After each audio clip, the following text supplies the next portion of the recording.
best is yet to come, come the day you're mine.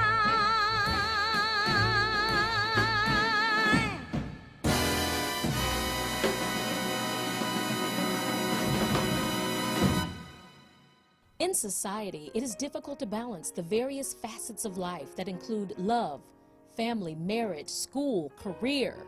Today, you will hear from a woman whose marriage succumbed to the pressure of trying to balance those very facets while being married to a famed gospel singer. Debra Winans was in a 16-year marriage to gospel singer Debra Winans. They had it all. However, during the 10th year of their marriage, what Debra thought was the American dream ended. In this candid recount of their marriage, Debra discusses how insecurities, including her own, played a part in the downfall of their marriage.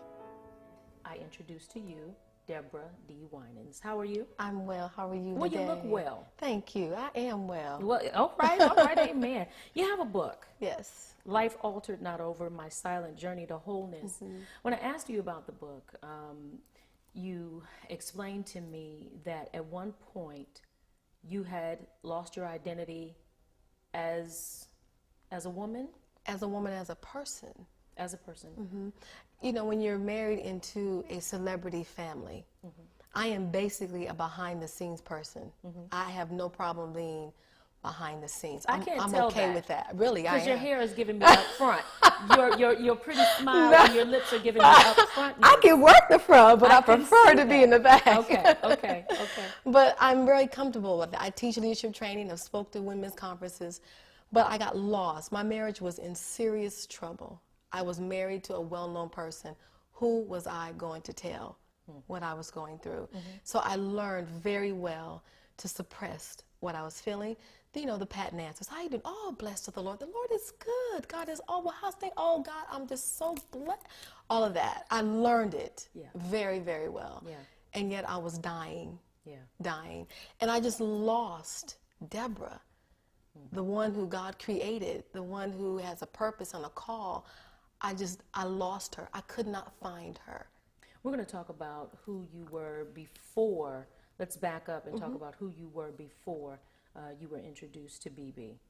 I came from a line of strong, godly men. Both of my parents were in ministry.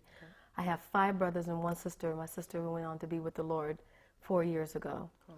And so we come from a ministry family. We were born and raised in Sacramento, California. We were not as known, but ministry is what I've known all my life. So I understood. I have 5 brothers. All 5 of my brothers are in ministry. They're all pastors. Wow. So I couldn't escape if I wanted to. That's Truly, I tried. But I grew up with that. So I understood about family and the values and the importance of ministry and loving people and serving. So that was no stranger to me, which I found myself enjoying and loving at a very young age. Yeah. How did you meet BB? We met in Atlanta through a mutual friend of mine. And we met and didn't date long at all, long distance relationship, and the rest is history. Wow. How old were you?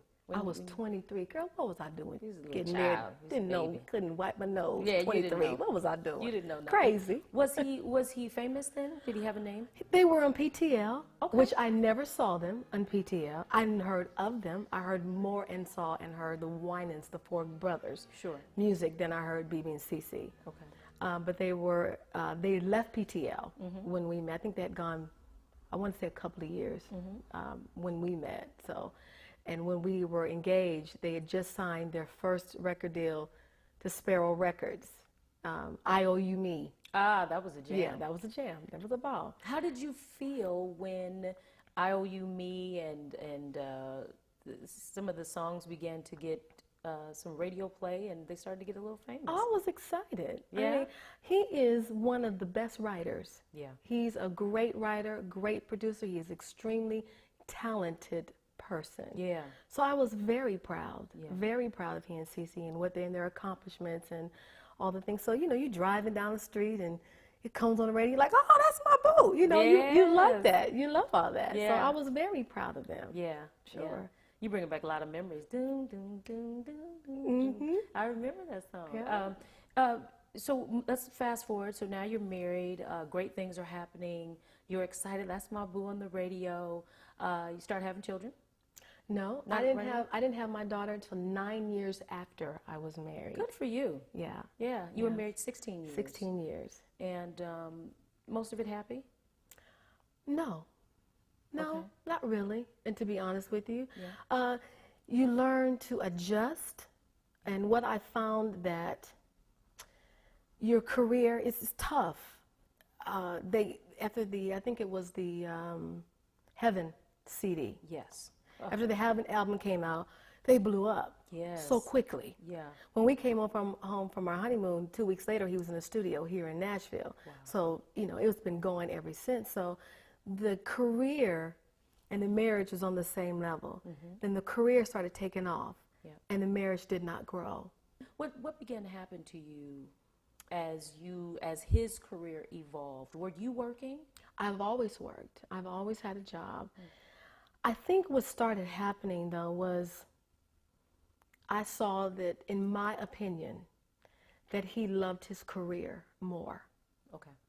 And there was no time for us. Okay.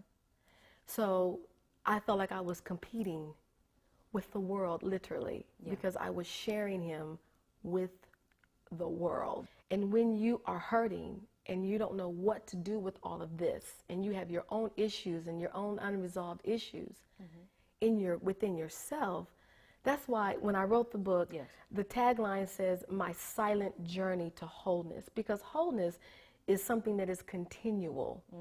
It is, we never arrive. It's something that you come to a place where you realize, which I had to realize, whether he never takes me to dinner, whether he never spends time with me that I want him to. Lord, where are you in all of this? How do I walk through this anger? How do I walk through this frustration? The manipulation is not working. The tactics are not working. So what do I do with this? And so what we do a lot of time, which I did, I went inward. And so I got very involved, always worked, got involved in ministry. Just, you get lost thinking that you're going to wake up one day and it's just going to be okay. Well, it's not, because the truth of the matter is, when you have any kind of conflict, you have to deal with it. It's not going away. Wow. So I'm thinking, okay, well, once they go platinum, we'll spend some time together. You know, once we reach this particular financial status, then he will recognize, then he will know, hello, you have a wife here.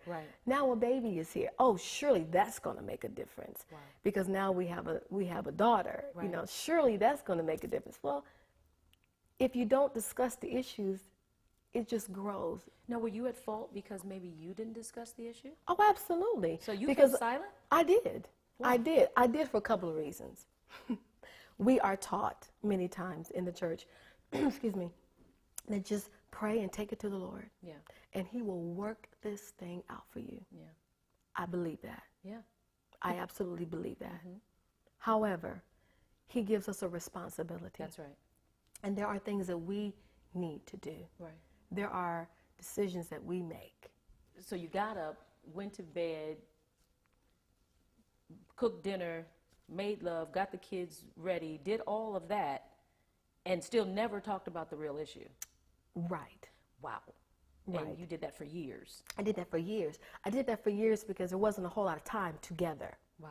So, and then with having a child, you do that whole mommy thing, which is, I absolutely love. I have 2, 13 and 10. Wow. They are my priority. However, it doesn't negate the fact, doesn't take the responsibility off of me to say, look, this is where I am. This is what I'm dealing with. I need you to hear me. Well, when you don't have good communication anyway, then you're not sure you want to take the risk.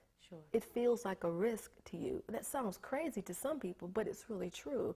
You decide, well, I'm going to be quiet for the sake of peace. Well, it's not peace at all. You end up delaying the inevitable. The inevitable, right. But who wants to deal with that? Because God is going to fix this thing. He's going to turn this thing around, because I've given an offering. I've given a sacrificial offering. I have paid my tithes and offerings. I have